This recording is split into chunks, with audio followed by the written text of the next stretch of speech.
공시를 중심으로 전략을 세워보는 시간입니다. 안녕하세요. 공중전의 샛별 김윤아입니다. 오늘 양시장은 혼조세를 보이며 파란불로 마감했습니다. 그 안에서도 드론과 자율주행 관련주가 시장을 주도했는데요. 현재 4시에서 6시 사이 시간을 단일가 매매해서 어떤 이슈와 특징이 있는지 하나씩 짚어보겠습니다. 11월 현대자동차 판매량이 전년 동월 대비 3.7% 줄어든 것으로 나타났습니다. 국내 판매 감소가 두드러진 영향인데요.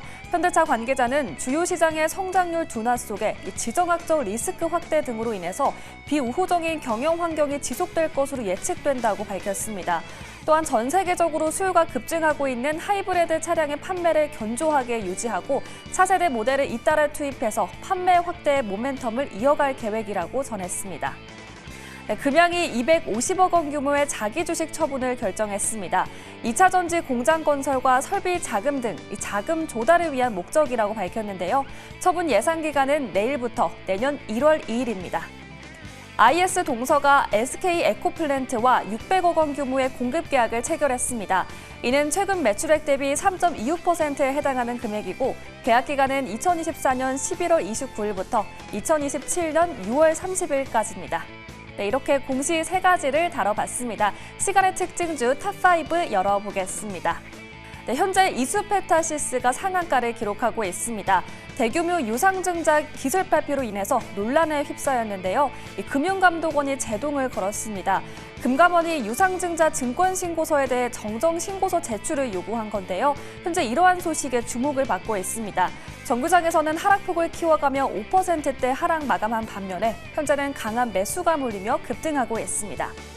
네, 다음으로 제이오도 정규장과는 다른 분위기가 이어지고 있습니다. 현재 7% 상승폭을 켜내고 있는데요. 오늘 12시를 기점으로 하락하며 마감했던 주가에 저가 매수세가 몰리며 강한 시세를 분출하고 있습니다. 앞서 전해드렸던 이수페타시스가 유상증자로 조달한 자금 중의 일부를 제이오 인수에 사용하기로 한 점이 밝혀졌는데요. 이러한 소식이 함께 주목을 받고 있습니다. 네, 오늘 제약바이오 대부분이 빨간불을 켜내며 지수를 견인했습니다. 그 안에서도 홀로 하락세로 마감했던 유유제약이 현재 상승 전환에 성공했습니다. 3% 넘는 상승 곡선을 그리고 있는데요. 이러한 상승의 배경은 잠시 후에 얘기 나눠보겠습니다. 네, 딥페이크 관련주 M83도 급등세를 시현하고 있습니다. 시간을 특징주에 오랜만에 등장하는 종목인데요. 최근 한국과학기술연구원과 협력해서 디지털 영상 콘텐츠 개발에 나선다는 소식이 들려왔습니다. 지금 투심이 몰리고 있는 이유를 잠시 후에 알아보겠습니다. 네, 다음으로 HJ중공업은 정규장에 이어서 시간 외에서도 내림세를 이어가고 있습니다. 현재 2%대 하락세를 보이는 모습입니다. 네, 이렇게 시간 외에서 새롭게 올라온 이슈와 특징주까지 짚어봤습니다. 관련된 종목 보유하고 계신 분들은 지금 바로 02-2000번에 4919로 신청해 주시면 자세한 상담 도와드리겠습니다. 지금까지 공중전의 김윤아였습니다. 네, 이렇게 시간의 거래 특징주 확인해봤습니다. 가장 먼저 상승률 상위 종목부터 확인해보도록 할 텐데요. 현재 이수페타시스가 시간의 거래에서 상한가 기록하고 있습니다. 금융감독원이 이수페타시스의 유상증자에 제동을 걸었습니다. 정정신고서를 요구했다라고 하는데 정태근 이사님께 여쭤보도록 할게요. 사실 지난번 금요일 장 마감 이후에 올빼미 공시를 내서 굉장히 또 주주분들의 원성을 샀었던 기업인데 그죠? 자세한 내용 어떤 내용일까요? 일단은 금감원에서 정정신고서를 내라고 한 거예요. 네. 그러니까 하지 마라가 아니라 물론 하지 마라는 의도가 있겠지만은 네. 어쨌든 정정신고서죠. 네, 좀 조정을 안 했으면 해서 좋겠다. 그러니까 네. 하지 마라보다는 안 했으면 좋겠다. 아, 간단하게 말씀드린 이거예요. 그냥 정정신고서는.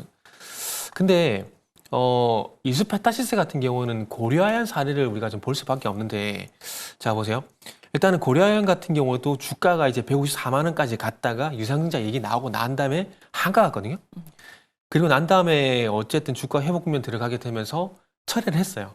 철회를 했는데 여기서 중요한 건 그래서 전 고점까지 주가가 갔냐 못 갔냐 그게 중요한 거거든요. 그리고 또 중요한 건 뭐냐면은 주가가 이렇게 된 결과가 과연 유상증자만 원인이냐 이것도 봐야 되는 거거든요. 지금 고려아연 같은 경우 주가가 다시 가요. 유상증자를 안 해서 주가가 다시 갈까요? 그건 아니거든요. 원래 주가 상승의 이유였던 경영권 문제 이게 다시 도드라진 겁니다. 그럼 이걸 가지고 이제 이수페타시스로 와볼게요. 자, 이수페타시스 유상증자 얘기하기 전부터 주가가 이미 빠지기 시작했었습니다. 그러면 유상증자가 꼭 이유는 아니라는 거죠. 과정 속에서 난 이벤트는 될 수 있겠지만은, 그러니까 이슈의 우선순위 측면에 봤을 때 주된 이유는 아닐 수 있다. 부정도는 되겠지만, 그러면 만약에 정정 신고서를 요구하게 되고 그러면서 이수페타시스가 유상증자 철회하게 된다. 그럼 과연 얼마까지 올라갈 수 있을까요? 유상증자 이익이 나왔었던 한 3만 5천 원 부분까지가 제가 볼 때는 최대 맥스라고 봐져요. 그러면 결론은 뭐냐면은 유상증자는 뭐 하던 안 하던 주된 이유가 아니고 부가적인 요인이다. 그리고 이미 이수페타시스 주가는 이미 하락을 시작했었기 때문에 이걸 처리한다고 해서 추적 상승으로 가기는 어렵다. 이렇게 말씀드리도록 할게요. 네, 알겠습니다.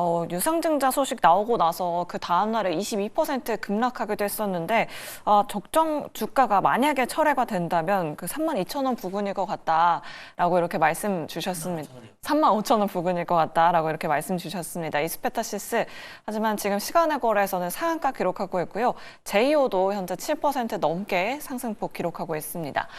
이수페타시스 갖고 계신 시청자분 계시다고 하는데요. 바로 연결해 보도록 할게요. 시청자님 안녕하세요. 네, 안녕하세요. 네, 시청자님 이수페타시스 가지고 계시죠? 네, 네, 매수가랑 비중은 어떻게 되실까요? 36,500원에 비중 40%요. 36,500원에 40%요. 네, 네, 그 유상증자 나오기 이전부터 계속 들고 계셨었네요, 시청자님. 네, 그 전부터요. 네. 그리고 이 금액도 추가 매수를 해서 이 정도로 또 내린 거고요. 그때 급락할 때 추가 매수도 하셨고요, 네. 시청자님. 알겠습니다. 그럼 어떤 부분이 궁금하실까요? 지금 시간외로 좀 올랐잖아요. 네. 근데 이게 만약에 여유가 되면 더 추가 매수를 해야 되는 건지 아니면 근사치에 갔을 때 종목을 전환을 해야 되는 건지. 네, 알겠습니다. 그 부분 좀 자세하게 여쭤보도록 할게요. 네. 민프롬 대표님께 바로 여쭤보도록 하겠습니다. 지금 금감원에서 나온 이슈 때문에 일단 지금 시간외에서 상한가 기록하고 있잖아요. 우리 총장님 지금 가격을 어떻게 좀 활용을 해보는 게 좋을까요? 일단은 시간에서는 의미 없어요. 내일 개장하고 나서 봐야 돼요. 네. 일단 우리가 시나리오를 여러 개 짜서 그거에 대해서 어떻게 대응할 것인가 전략 짜는 게 중요하거든요. 지금 여기서 오를 거다, 더 떨어질 거다 이거는 필요 없고 여기서 어떻게 될 때 제가 말씀드릴게요. 자, 내일 개장을 해서 우리가 잠깐이라도 데드캣 바운스로 이제 진입가 근처로 올라올 때 종목 체인지를 저는 가장 베스트라고 봐요. 왜냐하면 지금 이수페타시스는 상법 개정안의 아주 대표적 그냥 케이스로 자리매김을 해버렸어요. 그러니까 그만큼 잡음이 굉장히 많고 얘가 다시 그 주가가 6만 원대로 올라오기까지 시간이 정말 오래 걸릴 것으로 판단이 됩니다. 만약에 이 유증 통과해서 제이오도 인수했어. 그래서 그걸로 돈을 많이 벌게 돼서 다시 이수페타시스가 과거의 영광을 재현을 하는데 1, 2년이 밖에 안 걸릴까요? 네, 그게 있기 때문에 저는 그 기간 동안 기회비용이 너무 아까워요. 그래서 데드캣 바운스로 잠깐이라도 올라올 때 3만 원 이상만 가도 그냥 미련 없이 그냥 종목 체인지 하시는 게 나아요. 지금 비중이 너무 높아서 뭐 추가적으로 추가 매수는 X이기 때문에 그냥 좀 손실을 줄여서 탈출이 가장 베스트고요. 만약에 두 번째로 저는 웬만하면 사실 비중이 40%고 이 정도로 손실폭이 크면 들고 계시라고 하는데 이거는 진짜 몇 년 걸릴 수 있거든요. 그래서 제일 중요한 자리가 지금 자리예요. 왜 그런지 지금 말씀드릴게요. 우리가 매물대 체크를 해보면 지금 이 파란 선 하나는 이제 진입가예요. 그 다음 매물대가 여기입니다. 21,000원 부근. 왜 여기냐면 여기 보시면 전에 여기서 한번 지지를 받았기 때문에 여기 지지 무너져 버리면 그 다음은 원래 가격대로 여기로 내려가요. 10,000원대로. 그럼 10,000원대 내려가 봐야 지금 여기서 왜 21,000원에서 비비고 있냐면 여기가 지금 마지노선이라서 그래요. 여기 21,000원대 한번 부딪혀서 여기서 지지를 못 받으면 10,000원대로 내려가기 때문에 지금 여기서 선택의 기로에 서 있다라고 보시는 게 맞고 이번에 지금 금감원이 정정 신고를 하는데 시간에서 장난질일 수도 있겠다라는 생각을 조금 하거든요. 왜냐하면 수급을 보면 알아요. 지금 기간이 다 지금 올 매도예요. 기관이 최근 5거래일 동안 매도했고 뭐 외인이 약간씩 뭐 매치를 띄엄띄엄 들어오긴 했습니다만 여전히 개인의 이제 누적 순매수가 많다라고 보고 있기 때문에 여기서 우리가 한 번의 기회가 있다. 내일 이제 올라와서 제발 그러길 기도하고 딱 이제 종목 체인지가 가장 베스트. 두 번째는 21,000원을 이탈하면 완전히 추세는 그냥 10,000원으로 간다. 요것만 알고 계시면 될 것 같습니다. 네, 알겠습니다. 이수페타시스 자세한 전략 말씀드려봤습니다. 시나리오별로 좀 전략을 자세하게 세워봐야 할 것 같다라는 의견도 잘 참고해보시면 좋을 것 같습니다. 다음으로 금양도 한번 살펴보도록 하겠습니다. 오늘 정규장에서 하락에 이어서 지금 시간의 거래에서도 추가 하락세 보여주고 있습니다. 금양이 뭐 대부업체까지 손을 빌렸다, 365원 급전을 빌렸다라는 기사가 나왔는데 오늘 장 마감 이후에는 자사주 처분 소식이 나왔습니다. 그럼에도 불구하고 지금 4%대로 하락세 보여주고 있거든요. 정태근 이사님께 자세한 내용 좀 여쭤보도록 할게요. 갖고 계신 분들은 어떻게 대응하는 게 좋을까요? 자기 주식 처분 결정. 네. 요거는 자기 자사주 매입하고 네. 소각하고는 다른 거라 보시면 될 것 같아요. 그러니까 자사주 처분, 이 자사주가 없어지는 게 아니라 제3자한테 간 거예요. 그렇기 때문에 언제든지 잠재적인 물량이 나올 수 있는 부분들이거든요. 그렇기 때문에 호재가 아니에요. 다시 말씀드리면 호재는 자사주 매입 그리고 플러스 소각. 왜냐하면은 유통주식수가 줄어드는 효과가 발생이 되고 그리고 세금 부담 없는 주가 보양책이잖아요. 그래서 그런 관점에서 보시면 될 것 같고요. 금양이 글쎄요, 이게 답이 있나요? 최근에 뭐 뉴스를 일일이 다 열거를 하지 않는다고 하더라도 이런 회사였어라고 아마 실망감이 많이 들지 않을까라고 생각이 듭니다. 그리고 중요한 건 지금 2차전지 그러니까 2023년도 상반기 때 잘 나갔던 2차전지 관련 종목들이 대부분 이런 모습 아닌가요? 최근에 뭐 LG에너지솔루션, LNF 일부 종목 제외하고는 그것도 극소수죠. 지금 테슬라 수혜를 받는 그리고 LG에너지솔루션의 어떤 그 매출수 다변화, 그러니까 전기차 제한된 게 아니라 로봇도 들어가고 우주선이 들어가고 이런 효과 보는 종목 아니라면은 아마 다 이런 모양일 겁니다. 근데 아까 반도체도 말씀했지만은 2차 전지도 테마가 아니라 어찌 보면 이것도 업종이거든요. 대형주. 그러면 다시 순환매가 돌아가기 전까지는 2차 전지 2차 전지 전반적인 종목들이 다시 갈 수 없는 상황들이고 그리고 중요한 건 금양 같은 종목이 다시 갈 수 있을까? 라는 그런 생각도 좀 들어요. 만약에 뭐 포스코 퓨처엠이라든지 LG에너지솔루션이라든지 삼성에스라든지 뭐 에코프로 머티리얼즈 이런 종목 갖고 있다라면은 2차 전지 분위기 오게 되면은 그러니까 화면에 나간 전원 종목들이에요. 그러니까 대주전자재료, 포스코 퓨처엠, LG에너지솔루션 이런 것들 2차 전지가 돌아서 주게 되면은 갈 수 있는 것들이거든요. 다시 업황 사이클이 돌아오게 되면서. 글쎄요. 근데 금양은 솔직히 저도 자신이 없어요. 다시 2차 전지 사이클이 다시 온다고 해도 다시 갈까? 라는 그런 생각이 들어요. 그러니까 정말 이런 말씀 드려서 죄송한데 뭐 한때 이렇게 빛났던 종목들 있잖아요. 그러니까 예를 들면 시젠 같은 종목들 그런 종목들처럼 되지 않을까라는 그런 걱정이 되는 종목이라고 봐야 될 것 같습니다. 그렇기 때문에 모르겠어요. 금양 같은 종목은 사실 뭐 제가 가지고 있다 이렇게 물렸다고 하더라도 어떻게 해야 될지에 대한 부분은 상당히 고민이 많이 될 것 같아요. 왜 진작 자르지 않았을까라는 고민밖에 그리고 후회밖에 안 되는 그런 종목이지 않을까 뭐 그렇게 말씀드려야 될 것 같아요. 뭐 제 솔직한 심정이 그렇습니다. 네, 알겠습니다. 금양 갖고 계신 분들 좀 보수적으로 보시면 좋을 것 같다라는 의견까지 잘 참고해 보시면 좋을 것 같습니다. 시간의 거래에서 추가적으로 하락세 연출하고 있다는 점 참고해 보시면 좋을 것 같습니다. 다음으로 현대기아도 한번 살펴보도록 할게요. 장 마감 이후에 판매량 데이터가 나왔습니다. 현대차 같은 경우에는 좀 부진한 판매 데이터가 나왔다고 하고요. 특히 내수 쪽이 좀 부진했다라고 하는데 자세한 내용은 민프름 대표님께 여쭤보도록 할게요. 지금 시간에서 현대차는 좀 빠지고 기아는 오히려 좀 소폭 상승해주고 있거든요. 근데 사실 좀 최근에 보면 둘 다 부진했잖아요. 좀 어떻게 보셨을까요, 이 데이터? 사실 저는 의미 없다고 봅니다. 지금 수출 데이터로 얘기가 많이 돌아요. 뭐 수출 데이터가 흑자는 흑자인데 우리 실물 경제나 금융 경제나 지금 말이 아니거든요. 거기다가 현대차가 뭐 이번에 이제 내수 판매량 그러니까 현대차가 판매량이 혼자 마이너스예요. 다른 우리나라에 있는 다른 완성차 5개 기업은 다 올 플러스입니다. 오히려 지금 글로벌 판매 실적은 지금 계속해서 연속해서 플러스 흐름을 이어가고 있고, 그다음에 현대차 혼자 지금 마이너스인데 그게 내수 판매 감소가 좀 컸다. 근데 그 말은 현대차 살 사람들이 이번에는 르노코리아 거 많이 샀고 한국 GM 거 많이 샀고 그냥 이런 뜻입니다. 주가에 영향을 미친 거는 사실 이 내수 판매 감소보다는 트럼프죠.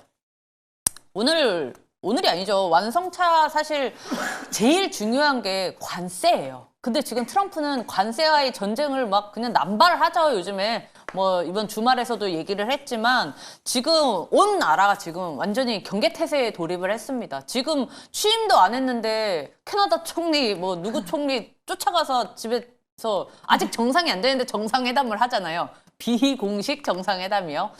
그런 식이기 때문에 사실 이 지금 완성차 기업들이 주가는 실제 판매나 실제 실적하고는 상관없이 약세를 볼 확률이 굉장히 높아요. 근데 우리가 요 약세를 항상 제가 말씀드리지만 위기는 기회죠. 제가 저번 달부터인가요? 말씀드렸을 것 같아요. 내년을 준비하자.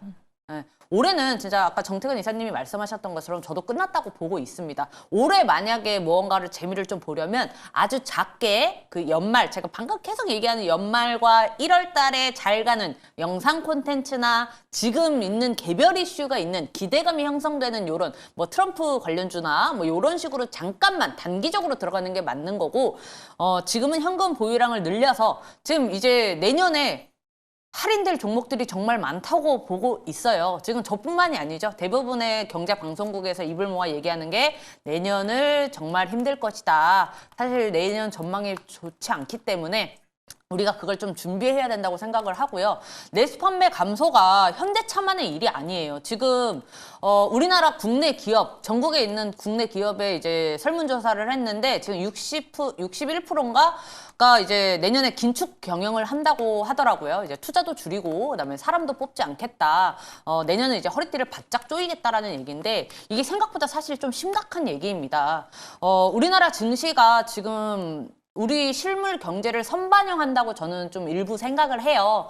그래서 이제부터 시작이지만 가장 힘들 때, 내년에 우리가 정말 힘들다고 느낄 때 증시는 반등하기 시작할 겁니다. 그래서 지금의 이 뭐 현대차뿐만이 아니라 뭐 대부분의 기업 지금 다 빠지고 있잖아요. 2차 전지도 빠져, 반도체도 빠져, 바이오도 빠져, 시총 높은 기업들 다 빠지고 있거든요. 일희일비하지 마시고 지금은 현금 보유량 늘려서 내년에 내년을 준비해서 내년에 집을 생각만 좀 하는 쪽으로 이렇게 우리가 멘탈 관리를 하는 게 맞을 것 같습니다. 네, 알겠습니다. 오늘 발표된 현대차, 기아의 판매량 데이터도 한번 확인해 봤습니다. 다음으로 유튜브 상담 도와드려 보도록 할게요. 지금 푸왕님께서 코오롱 틱슈진 댓글을 남겨주셨습니다. 매수가가 24,000원에 90% 가지고 계시고요. 5년째 보유 중입니다. 상담 부탁드려요. 오늘 상승했어요. 라고 남겨주셨습니다. 정태근 이사님께 여쭤보도록 할게요. 네. 그 이용렬 명예회장이 1심에서 무죄를 받았다라는 소식 속에 오늘 또 그래도 급등을 해줬는데 우리 청자님은 지금 5년째 보유 중이시라고 합니다. 네네. 그 인보사 사태로 굉장히 마음고생도 굉장히 많으셨을 것 그러게요. 같은데 좀 더 추가적인 시세가 가능할까요? 조금 희망을 가지면 좋겠다는 말씀드리고 싶어요. 아, 왜냐하면은 그 대표적인 HLB잖아요. 네. HLB도 뭐 한다 그랬다가 논란 많았다가 올해 와가지고 올해 상반기죠? 상반기에 쭉 올랐었잖아요. 아마 이런 시도는 다시 한번 나오지 않을까라고 생각이 들어요. 왜냐하면은 이게 주가가 어떻게 될지에 대한 부분들은, 그러니까 저 개인적으로는 어떻게 좀 하고 있냐면 비슷한 사례를 찾고요. 그리고 비슷한 사례에서 주가가 어떻게 된지를 찾아봅니다. 그러면 뭐 코오롱도 그렇고 HLB도 그렇고 논란이 많았던 건 이제 어찌 보면은 비슷한 점이잖아요. 비슷한 점인데 그렇게 됐을 때 HLB 주가가 그냥 하염없이 그냥 무너져 내렸느냐? 그건 아니거든요. 이후에 또 다시 한번 어쨌든 기회가 와서 상승이 나왔단 말이죠. 그런데 지금 코오롱 틱슈진이 어쨌든 최근에 조금씩 계속 올라오고 있습니다. 그러면 만약에 제가 가지고 있다라면은 본인 매수하신 매수가는 한번은 기다려 볼 것 같아요. 그동안 기다린 시간도 있는 것도 있고요. 그리고 지금 상승이 만약에 꺾였다라면은 9월달 정도에서 이미 꺾였어야 정상이라고 봅니다. 그런데 안 꺾이고 다시 불씨를 좀 살린다라는 것들은 여기서 한 번 정도는 쭉 추가적으로 갈 가능성이 있다라고 짐작을 할 수밖에 없어요. 사실 너무나 당연한 얘기지만은 그 종목의 주가가 어느 정도 갈지는 그 종목 만진 사람에는 알 수가 없습니다. 근데 간접적으로 제3자 입장에서 과거 사례를 보고 어떻게 된지를 보고 또 차트를 말씀 주실 수밖에 없는 부분들이거든요. 그렇기 때문에 일단 오늘 윗골이 달렸다고 해서 일단 서둘러 팔아야 되나 생각하지 마시고 어차피 지금 기다린 거 일단 2만 원 이상은 충분히 갈 수 있을 거라 판단이 들고 있거든요. 그렇기 때문에 오늘 이후에 다시 한번 변동성이 나왔을 때 제가 봤을 때는 가지고 있는 매수가까지 충분히 뭐 이렇게 수익까지는 자신이 없습니다. 자신 없는데 매수가까지는 일단은 한번 시도는 해볼 만하다고 저는 생각하고 있습니다. 그렇기 때문에 한번 지금은 버텨보세요. 버텨보시고 최대한 매수가까지는 한번 가보자라는 그런 마인드로 한번 좀 더 지켜봤으면 좋겠습니다. 저는. 네, 알겠습니다. 조금만 더 지켜보자, 반등 기대해보자. 시간의 거래에서도 코오롱 티슈진 3% 가까이 상승하면서 마감했으니까요. 우리 시청자님 꼭 힘내시길 바라겠습니다.